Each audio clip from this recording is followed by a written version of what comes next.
días miércoles, los días domingo, perdón. Ya estoy... ¿Cómo? Ansiedad estamos viendo los miércoles, sí, muy bien, Chuchu, porque yo dije los miércoles. Pero los domingos, ¿qué estamos viendo? Sí, Espíritu Santo, pero el nombre de la serie, ¿se la recuerdan? Orando en el Espíritu era una de las charlas. La serie se llama Vivir en el Espíritu, ¿sí? Y esta vez nos toca la charla número 3 de Vivir en el Espíritu. Y esta yo le puse de título 1%, ¿sí?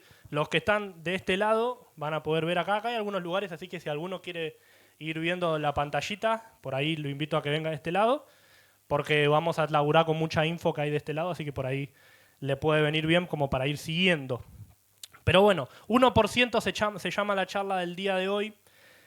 Y tiene que ver un poquito con... Vamos a empezar con una historia como para introducir todo lo que va a ser el tema del día de hoy. ¿Cuántos alguna vez manejaron un auto o una moto o triciclo, bicicleta, lo que sea? ¿Mili? ¿Mili manejó un auto? Vamos, Mili, tremendo. ¿Una moto? Vamos. A ver, ¿cuántos manejaron un auto, moto, lo que sea? Una bici también cuenta. ¿Eh? Sí, mi mamá manejaba scooter, pero bueno, pasaron cosas. Bien, bueno. Bueno, muchas gracias. Ahí está mi prometida, porque la última vez dije mi novia y la gente se enojó. Ah, está pa pelar chancho. Bien. Bien. Bien. Bueno, justamente yo les iba a contar un poquito una historia sobre eso. Yo hace, ¿qué estamos? 2026. Hace 4 años que manejo. En el 2022 me regalaron un auto por mi 18. En esa época creo que tenía 20, pero bueno, fue el regalo atrasado de los 18. Y es el Ford Escort que está ahí afuera. Después ustedes lo ven, lo pueden patear. Nada, mentira. Lo pueden ver. Y bueno, yo estaba una mañana que me había levantado, estaba estudiando. Y mi papá se había ido a laburar, que él labura en el centro. Y él se iba con la moto. Y me manda mensaje, me dice, me quedé con la moto, qué sé yo, que esto, que el otro, hasta que venga la grúa va a tardar una banda de horas y yo tengo que ir, me tengo que conectar al trabajo. Ya no podía llegar a ir a la empresa en el lugar físico, pero se iba a conectar desde casa. Entonces me pidió que lo vaya a remolcar ahí con el auto. Entonces yo fui, qué sé yo, llevé la linga, que es la soga para justamente encarrilar la moto. Y entonces la enganchamos, estábamos yendo ahí todo derecho, como costeando, no yendo por la autopista, porque no podéis ir por la autopista a menos que sea la grúa. Entonces estábamos yendo todo por abajo. Y cuando estamos llegando a Tablada, empiezo a sentir un olorcito como a asado. Y yo dije, qué raro, porque eran las 9 de la mañana más o menos. Como que un asado a las 9 de la mañana. Encima lunes 9 de la mañana estaba raro el asado, el olor a asado. Pero bueno, yo seguí, qué sé yo. Seguía, porque aparte yo también me tenía que conectar a la clase, entonces también estaba apurado. Entonces iba avanzando y después en un momento empiezo a ver como neblina. Yo digo, qué raro, neblina, porque había sol, era un día despejado, no hacía frío todavía, creo que era primavera. Yo digo, qué raro que está viendo neblina. Pero bueno, yo seguí ahí inconsciente, no notando las señales que me estaba mandando Dios. Entonces yo seguí, hasta que en un momento empiezo, como que caigo y digo, pará, olorcito como a asado, a quemado, como neblina, como humito. Miro el tablero, tenía la temperatura volando en rojo, y dije, no, y veo que del capó sale... Y yo digo, no, y ahí tiro baliza ahí en el medio de la avenida, no me acuerdo cuál es la avenida esa, la que conecta a Tablada. Crovara, ahí está, Crovara. Bueno, cuestión, entonces me freno ahí, qué sé yo, y le hago seña a mi viejo. Y mi viejo mira el auto y dice, no me la conté. Y se sopló junta, un rebardo. Porque se había roto una manguera, entonces se perdió todo el líquido refrigerante. Y olvídate, la temperatura salió volando por los aires.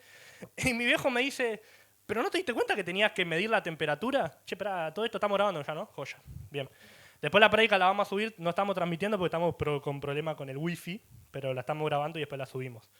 Pero bueno, cierro paréntesis. Entonces mi viejo me dice, ¿pero no te diste cuenta que tenía que revisar la temperatura? Y yo, a gata que revisaba el combustible. Y el combustible estábamos ok. Yo veía que el auto hacía rum, yo avanzaba, entonces, joya, estábamos bien.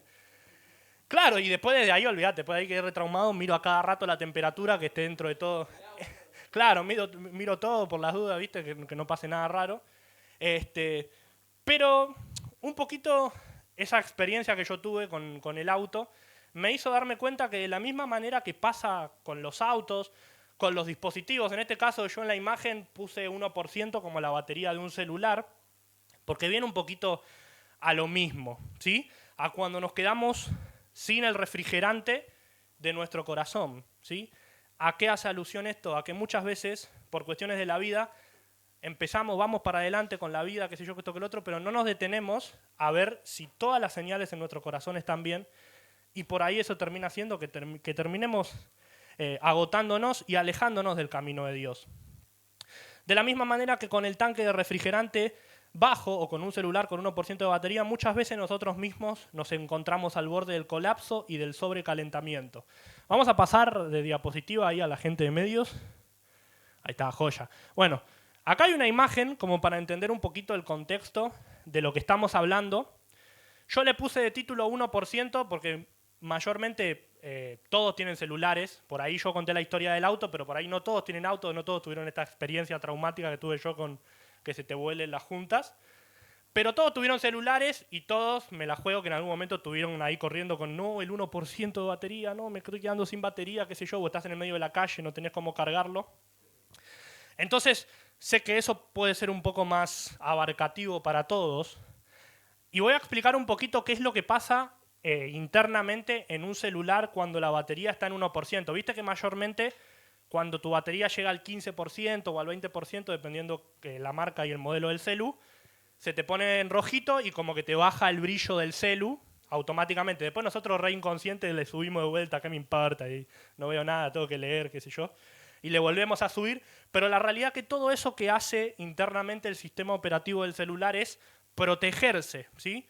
Porque así como cualquier dispositivo que vos podés enchufar, como por ejemplo, no sé, el piano ese que está ahí, o todos los equipos de sonido, o algún tipo de... el soldador, cualquier herramienta que nosotros enchufamos, o mismo una compu de escritorio, nosotros la enchufamos. ¿Qué están viendo el partido? ¿Ya terminó, Paco?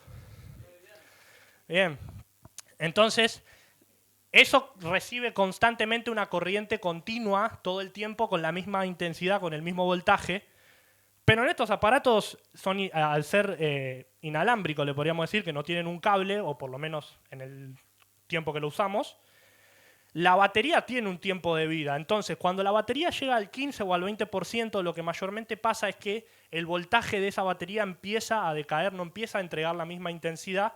Entonces, el celular, por protección, lo que hace es pone en bajo rendimiento a todos sus componentes. El procesador del celular, que es básicamente el cerebro, que es lo que hace que todo funcione en el celular, empieza a funcionar más despacio, a una velocidad mucho menor a la que funcionaría normalmente. Viste que si vos querés abrir la linterna teniendo batería baja, no te deja en algunos celulares. A veces incluso en algunos ni siquiera la cámara, pero bueno, depende del celu. En algunos no te deja usar el flash. Y también empieza a andar más lento la pantalla. Por ahí no anda tan fluida como andaría si tuviese mucha más carga. Eso es por justamente una protección interna del dispositivo, de que si nosotros lo usamos sin batería y como los creadores saben que lo usamos mal, entonces le bajan el rendimiento para que el dispositivo no explote. Entonces, todo eso que te conté tiene que ver con cómo funcionan internamente los aparatos, los smartphones. Y un poquito lo mismo nos pasa a nosotros, ¿sí? Que muchas veces, cuando estamos cansados, cuando estamos agobiados, cargados con un montón de cosas de la vida, lo que nos termina pasando es que entramos en ese estado de bajo rendimiento como un celular sin batería. Si podemos pasar a la otra diapositiva.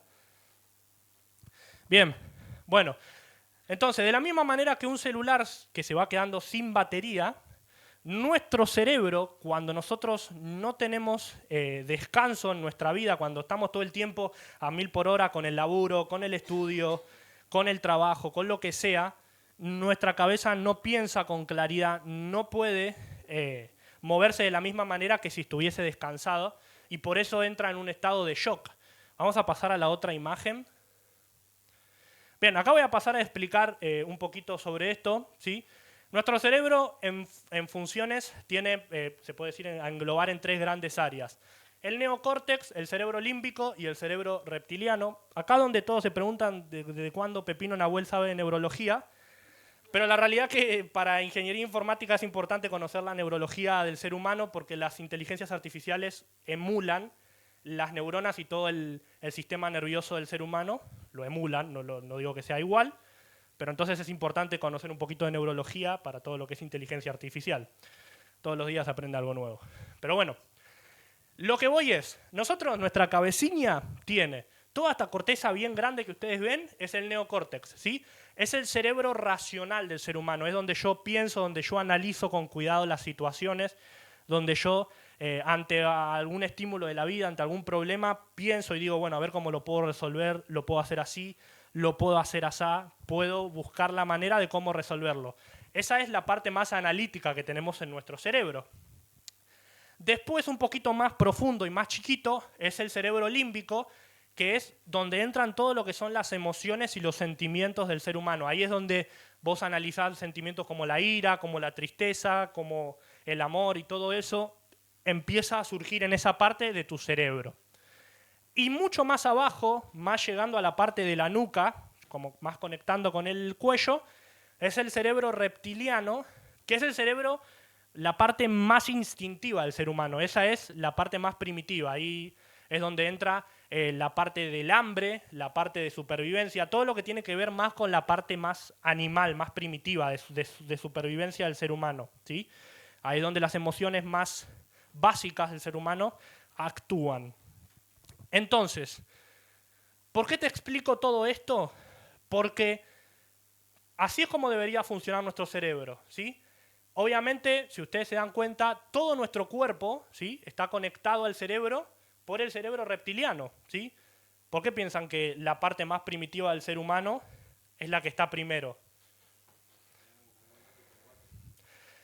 Porque si yo, por ejemplo, estoy en la calle y estoy parado en el medio de la calle y viene un auto a 150 km por hora y me la está por poner, yo no puedo esperar a que la información llegue al neocórtex y analizarlo detenidamente. Entonces, por eso que esta parte es la parte que reacciona rápido, que reacciona instintivamente. Por eso es que cuando vos ves esa situación, a veces ni siquiera pensás, actuás directamente.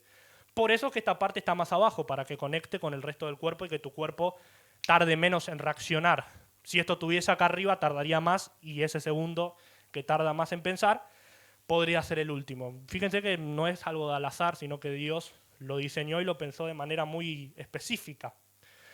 Ahora, esto no puede funcionar todo el tiempo solamente con la parte más instintiva y básica del ser humano. Necesito, en algún momento, pasar a la parte analítica, a la parte más grande del neocórtex, porque no todas las situaciones se van a manejar de forma instintiva. ¿Y qué es lo que pasa cuando yo estoy cargado, cuando estoy turbado con un montón de situaciones, estoy ansioso? Lo que empieza a pasar es lo mismo que pasa con el celular en bajo rendimiento. Todas mis funciones analíticas, todas mis funciones de mayor peso que están en la parte del neocórtex, se empiezan a apagar porque mi cerebro entiende que la prioridad es la supervivencia. Eso es lo que pasa en la ansiedad, cuando yo siento ansiedad por situaciones, por problemas. Entonces como que mi cabeza se empieza a cortar, le saco espacio al neocórtex y a veces incluso al cerebro límbico, y solamente me quedo con la parte más primitiva, podría decirle, a la reacción, a la emoción, y no pienso, no analizo y me mando como un caballo ante toda situación que me pasa en la vida. Entonces, esto es un poco como para que entiendas científicamente qué es lo que pasa en tu cabeza cuando estás ansioso. Por eso es que muchas veces no podés llegar a pensar o no podés llegar a analizar todo lo que te pasa internamente. Porque justamente la información va de tu cuerpo y nunca llega acá. Siempre le cobra peaje y al toque ya baja la información y al toque siempre reaccionás de manera instintiva. Ahora, obviamente, Dios esto lo explicó. Pasamos a la otra diapo. Bueno, ahí todavía eso no. Pero vamos a leer Salmos 4.1. ¿Quién tiene para leerme Salmos 4.1? Así mientras puedo tomar el té y no... El que lo tiene lo lee, hermano. Sí, una versión más o menos actual me serviría más.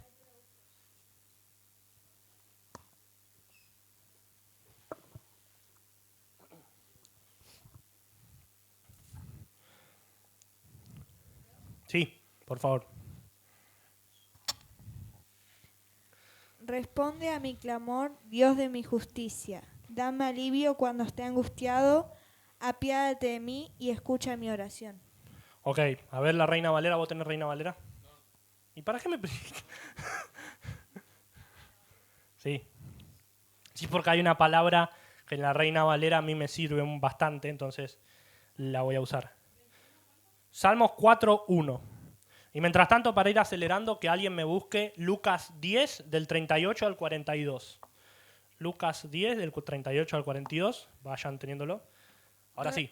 Respóndeme cuando clamo, oh Dios de mi justicia. Cuando estaba en angustia, tú me hiciste ensanchar. Ten Bien. misericordia de mí y oye mi oración. Esa palabra, cuando estaba en angustia, tú me hiciste ensanchar. Habla justamente de esto que les estaba diciendo yo. Que cuando yo estoy ansioso, mi cerebro como que se achica. Es como un pasillo que se empieza a cortar y que tus pensamientos como que vos te das cuenta que no salen de un lugar, que se quedan, son siempre los mismos. Pensamientos de que todo va a salir mal y como que no analizás la situación o no ves el panorama completo. Estás todo el tiempo estrecho en una situación. Y ahí es cuando Dios viene y dice, cuando estaba en angustia, Dios, tú me hiciste ensanchar, empezar a ver el panorama más completo y salir de esa situación de ansiedad. ¿Sí?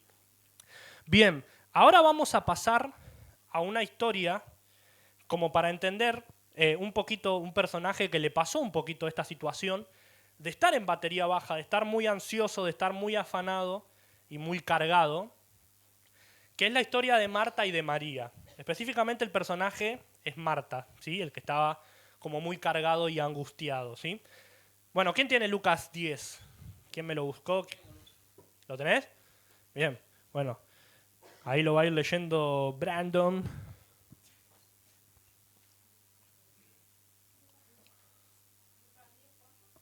38 al 42. Durante el viaje a Jerusalén, Jesús y sus discípulos llegaron a cierta aldea donde una mujer llamada Marta los recibió en su casa.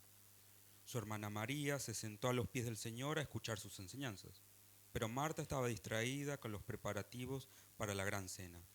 Entonces se acercó a Jesús y le dijo, Maestro, ¿no te parece injusto que mi hermana esté aquí sentada mientras yo hago todo el trabajo? Dile que venga a ayudarme. El Señor le dijo, mi apreciada Marta, estás preocupada y tan inquieta con todos los detalles. Hay una sola cosa a la que vale la pena preocuparse. María la ha descubierto y nadie se la quitará. Bien, ¿cuántos conocían la historia más o menos? ¿Alguna vez la escucharon o la vieron acá en The Chosen? Esta es una foto de la Marta y María en la serie de The Chosen de Jesús. ¿Cuántos la conocían la historia más o menos, como para tener una idea? Bueno, más o menos la tenían clara. Bien, entonces, esta historia básicamente Jesús siempre, o sea, primero entremos en contexto, ¿sí? Porque yo sé que al toque todos me van a querer salir a matar a la pobre Marta y como decir, no, porque María estaba re bien, pero la realidad es que ahora vamos a ver que por ahí no es tan así. Primero que nada, tenemos que entender que Jesús siempre viajaba con ¿quiénes? Con los discípulos. Entonces eran 12 monos y algunos que otros más, porque en la Biblia dice 12 discípulos, pero siempre viajaban de a grupos. Entonces calculemos que más o menos eran como 20 personas para ir a comer a lo de Marta y María, y también estaba Lázaro, el hermano. Entonces ya era una banda de gente la que iba a venir y que Marta tenía que cocinar para toda esa gente. Entonces olvídate, vos imaginate la situación como si Jesús fuese a tu casa con 20 monos a comer a tu casa. Y vos imaginate, obviamente, porque Marta quería quedar bien con Jesús. Entonces hizo los preparativos, cocinó, hizo de todo. Y después cuando llega el momento, ve que María lo primero que hace se sienta como un invitado más a recibir a los pies de Jesús.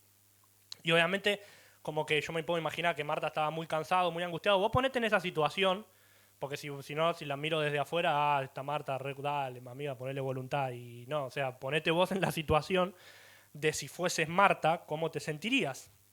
Entonces, en esa situación, Marta enojada va y le dice a Jesús, Jesús, decile a mi hermana que me está escuchando, pero decile vos que me vaya a ayudar. Y obviamente ahí Jesús le dice, estás muy cargada, muy afanada por un montón de cosas, pero solo una cosa es necesaria. María la ha sabido elegir. Acá el error de interpretación que nosotros tenemos que tener en cuenta es que siempre decimos que María estaba bien, entonces está bien adorar a Dios, pero no está bien servir o no está bien servir mucho, poniendo como en enemistad a lo que es el servicio de la adoración. Pero en realidad Jesús no estaba diciendo eso. De hecho, la palabra en hebreo que significa adorar es abodá. Y abodá se puede traducir tanto como en adorar como en servir. O sea, engloba las dos cosas. Vamos a pasar a la otra diapo. Ahí está. Abodá significa trabajo, servicio y adoración, ¿sí? No es para los hebreos, ¿sí? Para la cultura judía en ese entonces, adorar y servir estaban unidos de la mano, no eran dos cosas distintas. En la vida diaria, el trabajo mundano o el esfuerzo diario es una forma de servir y honrar a Dios. Incluye las oraciones, los actos de bondad, el estudio de la Torá y la caridad. En la liturgia, servicios sagrados y sacrificios que realizaban los sacerdotes en el antiguo templo de Jerusalén. No hay división entre lo sagrado y lo secular. Toda labor humana realizada con propósito es una forma de servir y de honrar a Dios.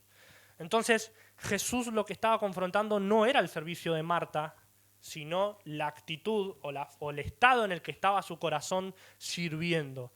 Jesús no dice que no sirvamos, Jesús dice serví con el corazón correcto. Porque Marta estaba ansiosa, estaba ofendida y estaba agotada.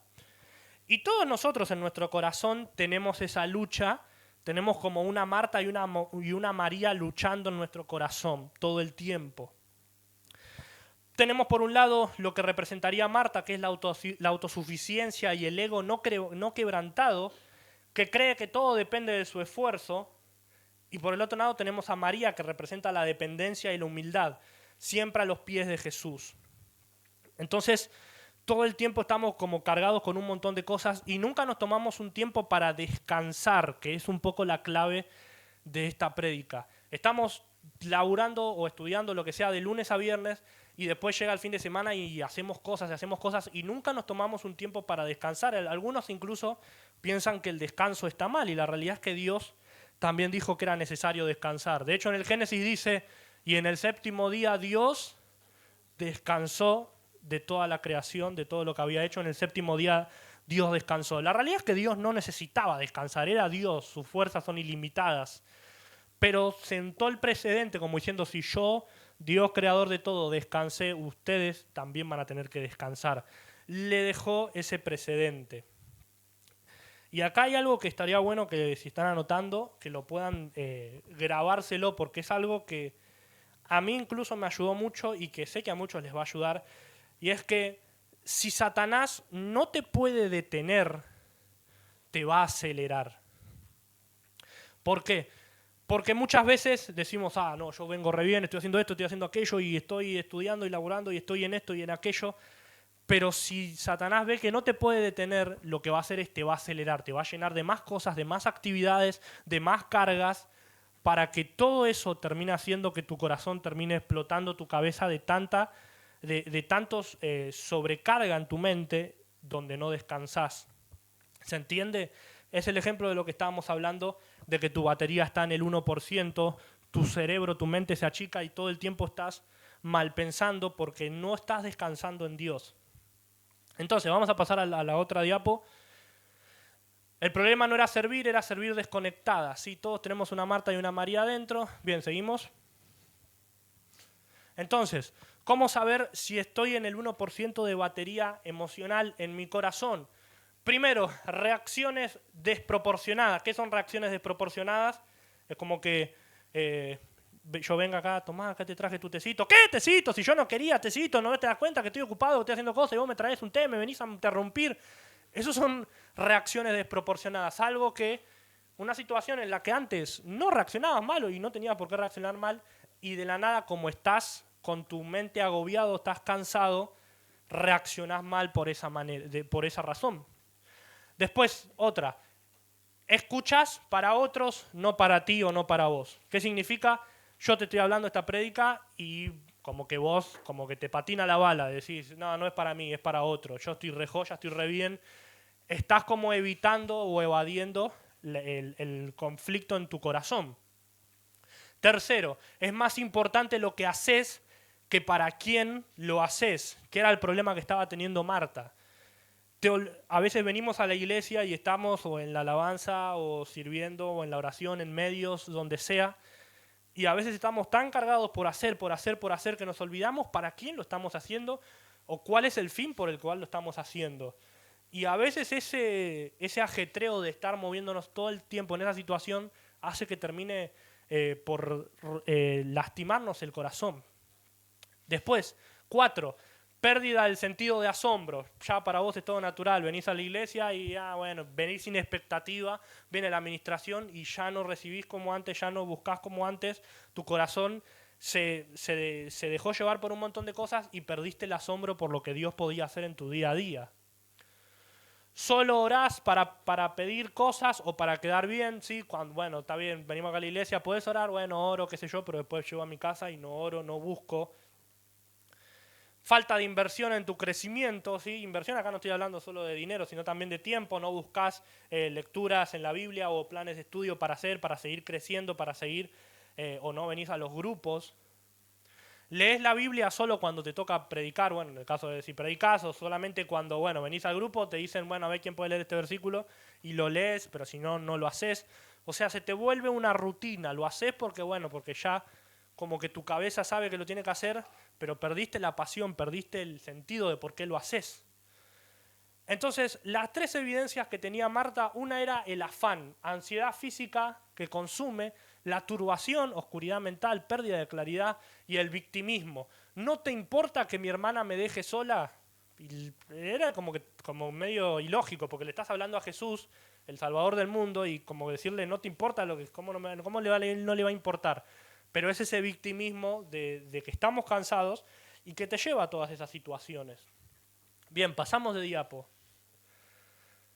Bien, entonces, ahora vamos a pasar a lo más importante, que es lo que Dios estipuló con el tema del descanso. Necesito 2 voluntarios, uno que me busque Éxodo 20, del 8 al 10, y otro que me busque Hebreos 4, 10 y 11. Éxodo 20, 8 y 10, y otro Hebreos 4, 10 y 11. Eso está resumido, no es completo. Éxodo 20, 8 del 8 al 10. Bueno, leen Mai Éxodo.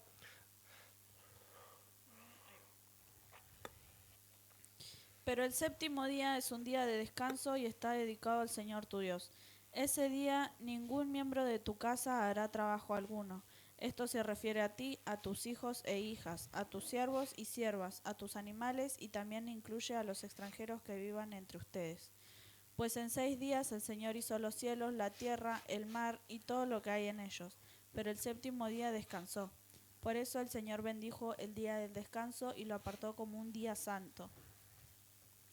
Claro, bueno, son parte de los mandamientos. Acá cuando te dicen, Nahuel adventista, no, pero no tiene que ver con un día en específico, sino con entender el principio de que Dios estipuló, necesitas un día descansar, desconectar tu mente, como para que entendamos que es bíblico, no es sos re vago, no tiene que ver con eso, tiene que ver con que Dios dice, 6 días vas a trabajar, pero el 7º me lo vas a dedicar, vas a descansar tu mente para pasar tiempo con tu familia o con lo que sea, entendiendo que yo soy Dios y que yo tengo el control de tu vida. Porque si vamos a la raíz de por qué no descansamos, es porque sentimos sino que las cosas se nos van del control.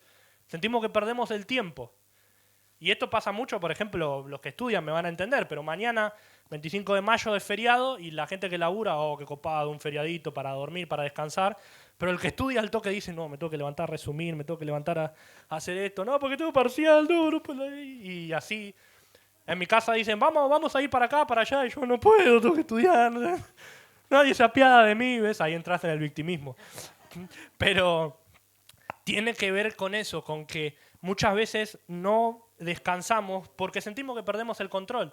Y en realidad es un acto de fe el descanso muchas veces, porque es Dios diciendo,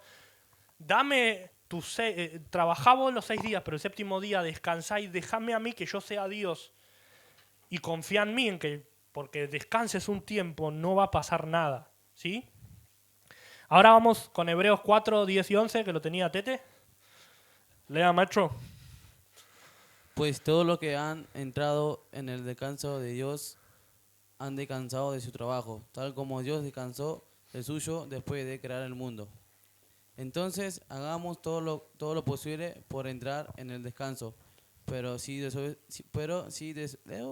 desobedecemos a Dios, como lo hizo el pueblo de Israel, caeremos. Bien. Esto es raro porque por lo general cuando se habla de los mandamientos, o sea, uno dice, bueno, está bien, yo no mato, yo no robo, yo no miento, yo honro a mis padres si es que están o lo que sea. O sea, yo no codicio nada de mi hermano, qué sé yo. Como que esos mandamientos, como que les prestamos atención o los tratamos de seguir en nuestra vida cotidiana, pero el mandamiento del descanso muchas veces lo pasamos por alto. Es como que no nos olvidamos de esa. Buena, niño, ¿cómo están? Como que nos olvidamos de esa situación. Y la realidad que es tan importante como el resto de los mandamientos. Y de vuelta, Dios lo dejó ahí porque sabía cómo éramos. Sabe cómo somos porque Él nos creó. Él sabe cómo nos movemos y sabe que llega un momento que estamos tan cargados, tan turbados con un montón de cosas que no paramos, que nos lo tuvo que decir específicamente. Bueno, se lo voy a agregar como para que lo sigan, para que lo entiendan. ¿Sí? Porque si no, no descansamos. Pensamos que somos máquinas imparables y que seguimos y que seguimos y que seguimos y que no podemos descansar. Yo cuando estaba haciendo esta prédica, obviamente, esto es un secreto, que todos los predicadores cuando predican, muchas veces lo que están predicando es una palabra que primero les habló a ellos o que Dios les confrontó y que después es para guiar al pueblo. Pero muchas veces pasa eso. Y en mi caso esta palabra fue como chocante, porque yo soy fanático de Marta, yo soy de las Martas. O sea, de los que hay que hacer esto, hay que hacer aquello, hay que laburar y esto y aquello. Pero muchas veces eso nos lleva a olvidarnos que tenemos que pasar tiempo para buscar del Señor o que tenemos que pasar tiempo para descansar nuestra alma. Hoy cuando estaba armando esta palabra, yo estaba ahí, bueno, la armo así rapidito, qué sé yo, taca, y después me pongo a seguir estudiando, qué sé yo. Y Dios me dijo, no, necesito que te tranquilices y que pases tiempo conmigo para preparar esta palabra. Porque es parte de lo que tenía que enseñarme y de lo que Dios quiere enseñarnos a todos. Que muchas veces estamos acelerados, con un montón de cosas y Dios dice, necesito que pares a recargar la batería, porque si no, vas a terminar estallando. ¿Sí? Y de la misma manera que un auto que le salta a la junta por sobrecalentamiento, lo que nos puede pasar a nosotros es que nos terminemos alejando de Dios porque tanta presión, porque tantas cosas, porque está tan cargada nuestra mente. ¿Cómo? Sí, te frustras y te terminás alejando. Y un corazón que termina alejado por sobrecalentamiento muchas veces es difícil de que vuelva. Entonces, el principio del Sabbat, sí, le dicen Sabbat en hebreo, pero es el día del descanso. Dios liberó a esclavos que trabajaban 24/7 en Egipto.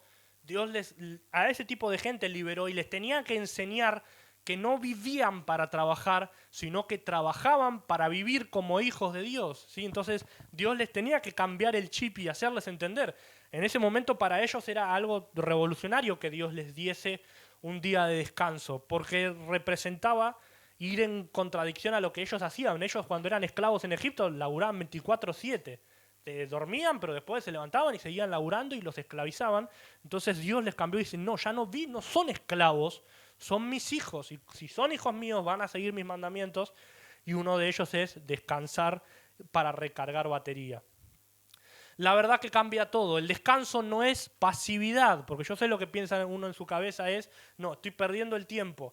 Pero el descanso no es pasividad, es confianza activa en que Dios sostiene lo que vos soltás.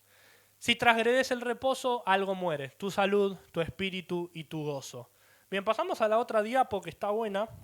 A mí que me gustan las matemáticas está buena, para los que no se van a querer matar, pero a lo que yo voy es que esto es un principio que está bueno entenderlo. Muchas veces cuando hablamos de diezmo, siempre hablamos de plata, básicamente lo que siempre se habla, pero nos olvidamos de algo importante. ¿Cuántas horas tiene el día? 20, ¿cómo 24? ¿25? 24 horas tiene el día. Algunos querrían que tenga más, porque como están tan sobrecargados, ¿sí? Siempre he escuchado gente que dice, no me alcanza 24 horas, necesito que el día dure más, y no, dura 24 horas. Entonces, el día tiene 24 horas. ¿Cuántos días hay en la semana? Entonces, 7 por 4, 168, 7 por 24. ¿Sí? ¿Dije 7 por 4? No sé, pero 7, bueno. 7 por 24, ¿sí? Da 168. Ahora, Si yo divido 168, si a 168 le saco el 10%, que vendría a ser el diezmo, me da 16,8. ¿Cuántas horas dormimos o cuántas horas deberíamos a dormir? 8. Entre 6 y 8 horas, pero ponele que dormís 8 horas. Si vos a un día de 24 horas le sacás 8 horas, tenés 16 horas. O sea, el 10% de una semana es un día de descanso. ¿Vamos de vuelta? El día tiene 24 horas. Vos tenés 7 días en la semana. 7 por 24 es 168. El 10% del 168, o sea, el diezmo, son 16,8, 16 horas, digamos. Y yo tengo 8 horas de sueño, entonces 16 más 8, 24. Con que yo descanse un día, donde dormí en ese día y después tuve 16 horas de descanso, con eso le estoy dando el diezmo de mi tiempo a Dios en la semana. ¿Se entiende? Y ahora uno se puede, si alguno se pone analítico en la matemática como yo, diría, pero ¿y el 8? Bueno, si yo agarro y hago 15 minutos de los otros 6 días, si hago 0,15 por 6, me da 0,8. 0,9, entre 0,8 y 0,9. O sea que si yo le dedico 15 minutos de los 6 días que trabajo a Dios y después el día de descanso, estaría cumpliendo con el diezmo de mi tiempo. ¿Se entiende? Entonces, 16 horas en el día del reposo, más 0,9, 0,8 de los mini sabáticos diarios que podría tener, que son 15 minutos, no te estoy pidiendo que dejes todo tu día de laburo. 15 minutos en la noche, en la mañana, en el momento que tengas, y con eso estarías cumpliendo con el diezmo. Y fíjense cómo Dios es recurrente con un montón de temas, que cómo entregándole el día de descanso, estoy diezmándole de mi tiempo. Y si muchas veces no estás llegando con un montón de cosas, no estás alcanzando las metas que estás queriendo cumplir, yo la pregunta que te haría es, así como la economía, porque uno en la economía la ve más fácil, me está yendo mal la economía ahí porque no estoy diezmando. Pero en lo otro no nos ponemos a analizar, ¿por qué no me está alcanzando el tiempo? ¿Pero le estás dando el diezmo del tiempo a Dios? Porque es el mismo principio que con la economía. Se cumple de la misma manera. Entonces pasamos al otro. Esto después si quieren se los comparto, eso me lo hizo la IA, pero estuvo bueno como quedó. Bien, hay personas funcionando, pero quemadas por dentro. Consecuencias de no reposar o no descansar. Menospreciar la bendición, como le pasó a Esaú, que vino cansado y como estaba cansado, su mente estaba achicada, estaba corta, entonces no podía pensar con claridad. Entonces Jacob vino, le cambió la primogenitura por un plato de guiso, porque estaba cansado y no pensó con claridad. Entonces, fíjense, la primogenitura en esa época era la bendición de Dios. Entonces, de la misma manera que Esaú cambió la bendición de Dios por cualquier otra cosa porque estaba cansado y no pensó con claridad, muchas veces nosotros también negociamos la bendición de Dios, el venir a la iglesia, negociamos al Espíritu Santo en nuestro corazón porque estamos cansados y no pensamos con claridad. Desánimo y murmuración, como le pasó al pueblo de Israel, que estaba agotado de tanto caminar en el desierto 40 años y se empezó a quejar contra Moisés. Esto está en Números 21. O terminamos siendo un servidor inoperativo, un motor quemado que es muy difícil de volver a poner en marcha. Hay servidores que se quedan años sentados sin poder ser restaurados porque de tanto que se cansó su mente, su corazón se endureció. Bien, pasamos a la otra. Entonces, ahora un poquito la promesa de lo que Dios quiere y lo que Dios dice. Vamos a leer Isaías 40, 29 al 31. Mientras le voy pidiendo a Chuchu que suba, solo Chuchu por ahora. 40, 29 al 31. 40, 29 al 31, querido alumno. Sorpréndeme. 40, 29 al 31. ¿Quién lo Él tiene? da poder a los indefensos y fortaleza a los débiles. Hasta los jóvenes se debilitan y se cansan, y los hombres jóvenes caen exhaustos. En cambio, los que confían en el Señor encontrarán nuevas fuerzas. Volarán alto como con las alas del águila. Correrán y no se cansarán. Caminarán y no se desmayarán. Bien, esto mismo que dice Dios, después también lo dice Jesús cuando dice, vengan a mí los que están cargados y cansados y yo los haré descansar. Y aprendan de mí que soy manso y humilde de corazón, porque mi carga y mi yugo es ligero. Ahora, para los que no saben, muchos lo habrán visto, el yugo era como una madera larga, ¿sí? Que tenía como dos ondulaciones donde entraban la espalda o la parte del cuello de los bueyes. Los bueyes eran como si fuesen vacas, eran como animales que se usaban para arar la tierra. Entonces vos ponías a un buey de un lado, al otro buey del otro, en los costados había como unas cositas de hierro que iban arando la tierra, iban levantándola para que después pase el agricultor y siembre la semilla. Entonces, ¿qué es lo que pasaba? Porque muchas veces se nos enseña el yugo, lo del yugo desigual y qué sé yo, pero ahora yo quiero que lo aprendas de esta manera.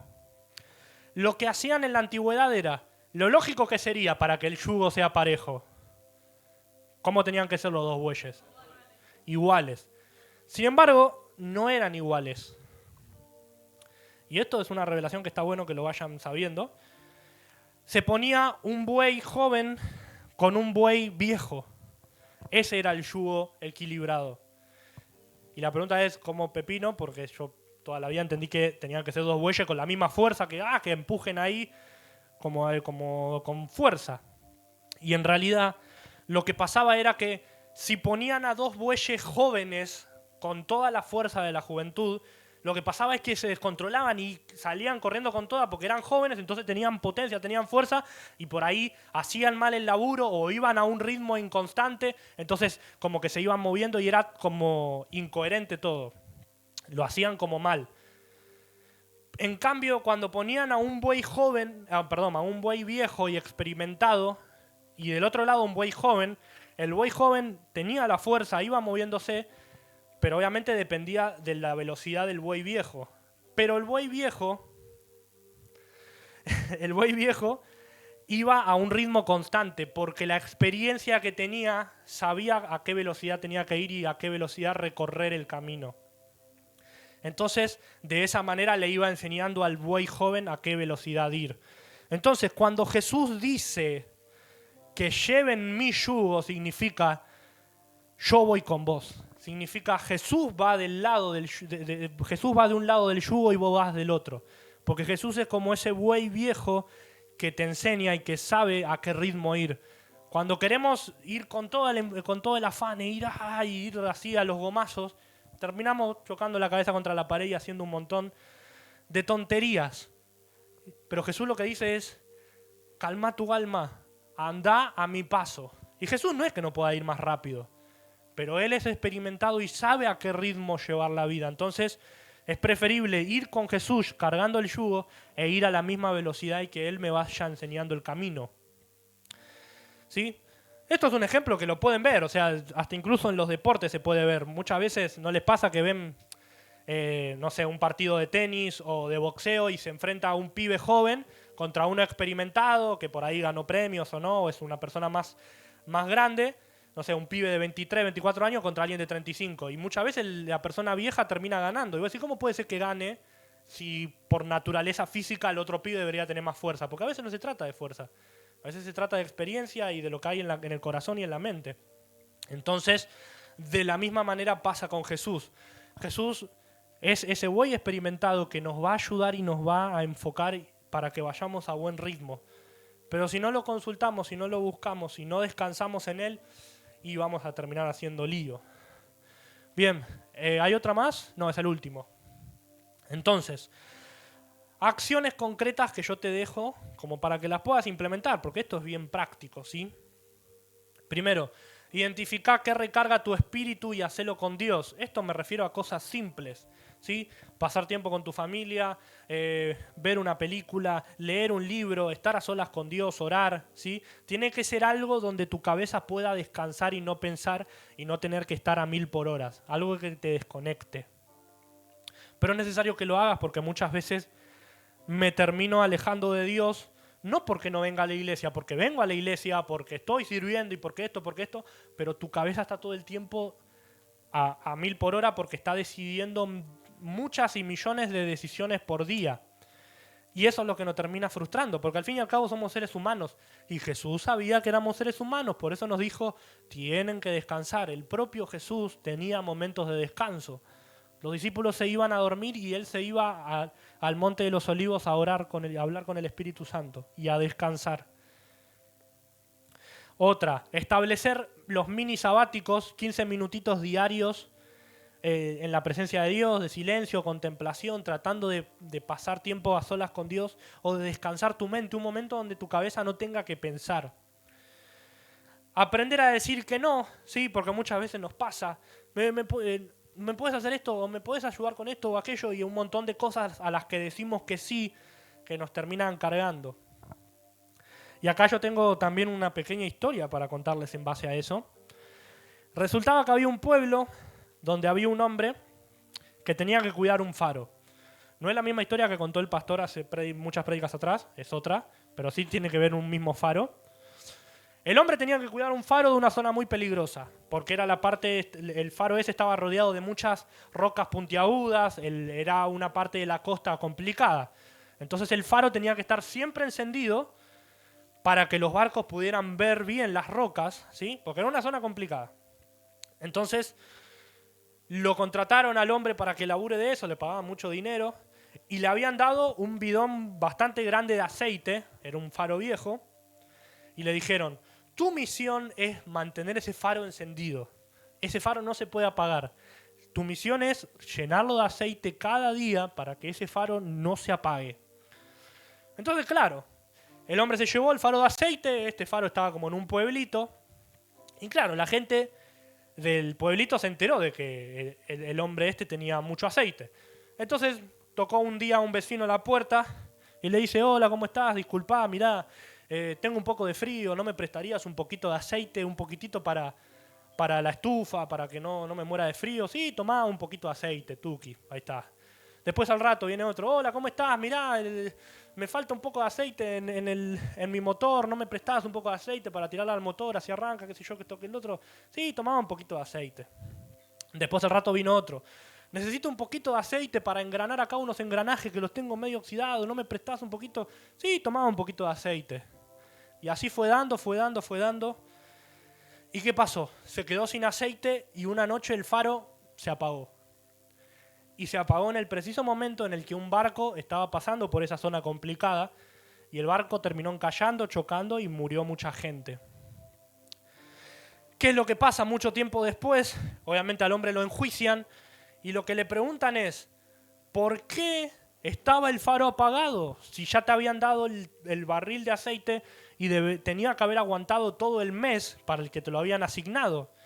Y el hombre le dijo, no, pero pasa que le presté aceite a este o a este porque los vecinos, porque necesitaba para la estufa, porque aquello. Y en ese momento le dijeron, se te dio una asignación, una misión y solo esa misión. Y vos la intercambiaste por cualquier otra cosa. Y de la misma manera muchas veces nosotros estamos dando aceite por acá, por allá, todo el tiempo con un montón de cosas, de pensamientos por acá, por allá, hay que hacer esto, hay que hacer acá, y te quedás sin aceite. Y cuando te quedás sin aceite, tu cabeza se va, ¿eh? Y se va, y te perdés. Y dejás de sentir a Dios, dejás de sentir al Espíritu Santo. Yo te hablo del Espíritu Santo y bueno, qué sé yo, acá me importa. Y es bueno, listo, vengo a la iglesia, sí, 3 canciones rápidas, gloria, aleluya, ahí aplaudimos, la ofrenda, la prédica y me voy. Y así va la vida, y la vida se pasa y nos olvidamos de lo que Dios va a hacer. Y esto no tiene que ver con la salvación, salvo vas a hacer, no estoy hablando de eso. Pero por ahí, por dejar de lado el tiempo de descanso, nuestra cabeza se termina preocupando, angustiando con un montón de cosas y por ahí perdemos de vista el llamado y el ministerio que Dios tiene para nosotros. Entonces ahí donde estás, yo te invito a que te pongas en pie y que si sentís que esto te habló, de vuelta, repito, muchas veces cuando estamos cansados y cargados con un montón de cosas, la bala no nos entra y yo te puedo estar hablando 1000 horas de tener que descansar y esto y aquello y tu cabeza sigue pensando, no, ahora cuando, no, porque tengo que ir a cocinar, porque tengo que ir a hacer lo otro. Y de vuelta, Jesús no le estaba diciendo a Marta, no lo hagas. Jesús le estaba diciendo, hacelo, pero con el corazón correcto.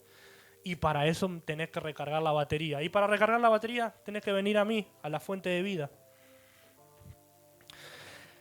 Entonces, ahí donde estás, si sentís que en este último tiempo tu corazón estaba turbado, con un montón de pensamientos, como yéndose para un lado y para el otro, como súper acelerado, yo te invito a que